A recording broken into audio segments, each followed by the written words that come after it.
সুদীপ আমাদের আয়, সুদীপ আমাদের আয়।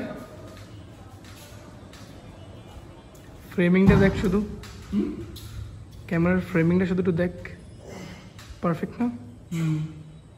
এই শট আরো এডিট করবো, এডিট করে দেন আপলোড করবো। তাহলে একদম আমি তো দেখছি ভিডিওটা একদম পুরো সেই হবে। জনি বুঝতেও পারতেছে না কি বানাবো এটা। জনিতে তো ভিডিও করার পরে পরে খাওয়া। তো আমি রেগুলারই পেজ মানে সবার ভিডিও দেবো, সবাই যে কোনো স্টুডেন্টরা সবার পাবলিক করবো।